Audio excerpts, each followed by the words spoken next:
Hello vinyl community, and welcome to my last video for 2018.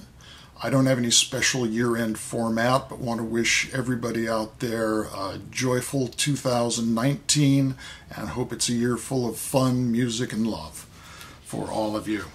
I want to start off with this album that is new to me. This is a 1973 album by Suntreader titled Zin Zin. Suntreader is a British trio playing jazz rock fusion and features a couple of members who would go on to be in Brand X. The leader is Maurice Pert on percussion, and he wrote most of the material here. The pieces are all long, stretched out, 12-minute compositions. There's a mixture of funky sounds and more spacey material. It starts off sounding like it's just going to be pretty jam-based, but stick with it because it goes through a lot of changes, so it's really very composed material. The other members are Peter Robinson on electric piano, who was previously in Quatermass and also would, with Maurice Pert, be in Brand X. Bass player is Alan Ross, and there's also a guest, Robin Thompson on soprano sax, popping up in a couple of spots. This is really excellent if you're into Brand X, Return to Forever, that sort of very accomplished jazz rock. And this was released on the Island Help line, which is the budget-priced line that they had in the 70s. Next up, the final album by Henry Cow. I noticed in my collection that I'd kept all my original vinyl copies of the Henry Cow albums except this one. I was missing the last album from 1978.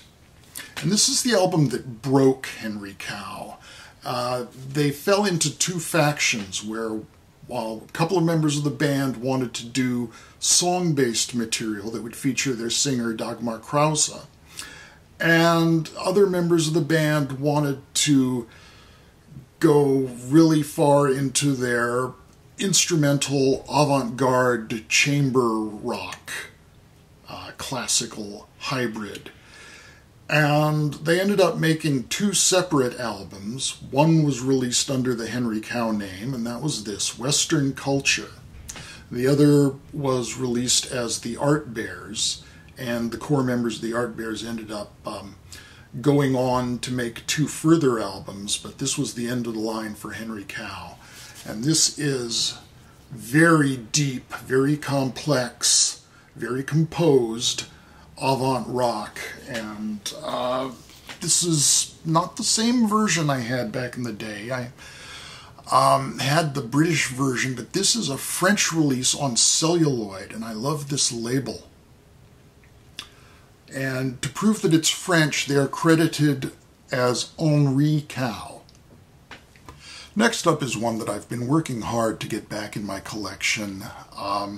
I'd been bidding on it on eBay, and there was a copy that I just lost, and this one popped up immediately afterwards as a set sale item, and the cost was substantially less than the one I had been bidding on, so I immediately pulled the trigger, and I was kind of biting my fingers, waiting for it to arrive. Following the tracking, I would see, oh, it's in San Francisco. And the next day it's still in San Francisco saying in transit, and the next day it's still saying in transit from San Francisco. Well, I live 20 miles from San Francisco, so it shouldn't be in transit for 2 days. Next thing I know, it's in Oakland. I'm like, no, it's going farther away. No.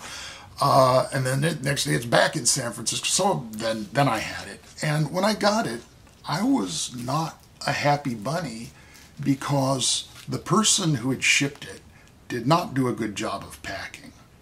He shipped the disc in the jacket with no plastic sleeve, in a decent mailer with one sheet of cardboard as padding.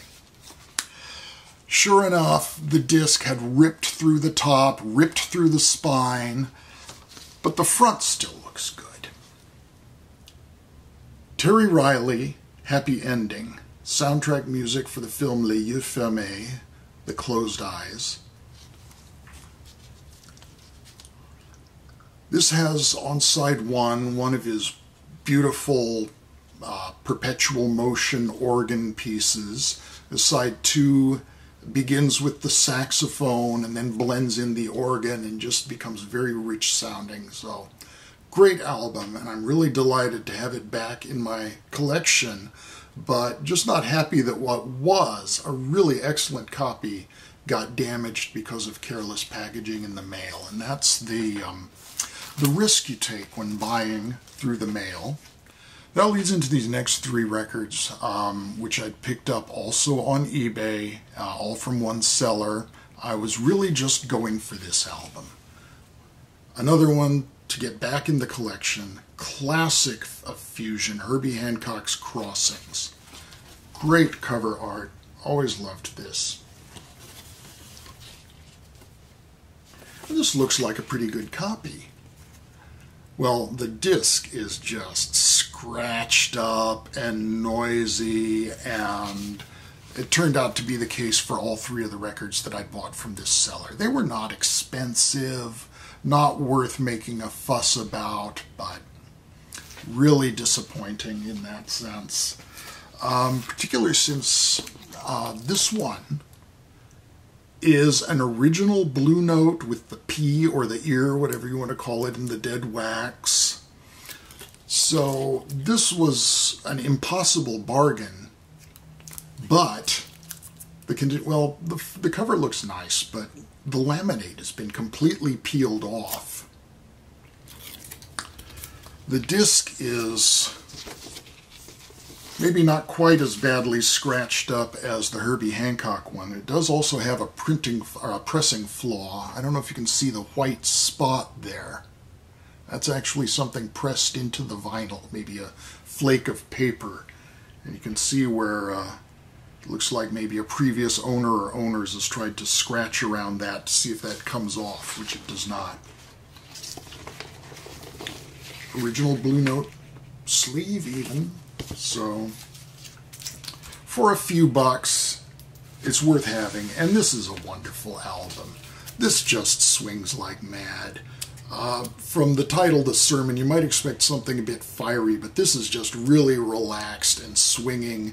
Everybody gets a chance to stretch out on the sidelong piece, and everybody means Jimmy Smith, joined by Lee Morgan on trumpet, Lou Donaldson and Tina Brooks on saxophones, Kenny Burrell on guitar, Art Blakey on drums. And that's just on the side one piece. On side two, you've got Eddie McFadden on guitar on one piece, George Coleman on saxophone, so a real all-star ensemble.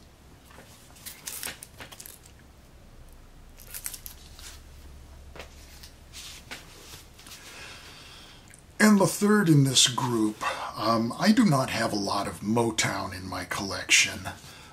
My favorite of the classic Motown artists is The Temptations, and one of my favorite songs by them is the title track from this album, Psychedelic Shack. Now, this is overall not a great album. It's got that wonderful hit, otherwise it's got a lot of filler. The Temptations were known for doing a lot of extended songs on their albums, and this has a track called Take a Stroll Through Your Mind as the longest piece here, and it is the essence of filler because it's a descending bass line that repeats over and over again while the individual members of the Temptations pretend to have dropped acid and make psychedelic guru-like profundities at you. But the second most interesting piece on here, besides the title track, is the original version of War, the hit by Edwin Starr. It was first recorded by the Temptations, considered maybe a little too inflammatory to release as a single by them, so it was given to Edwin Starr.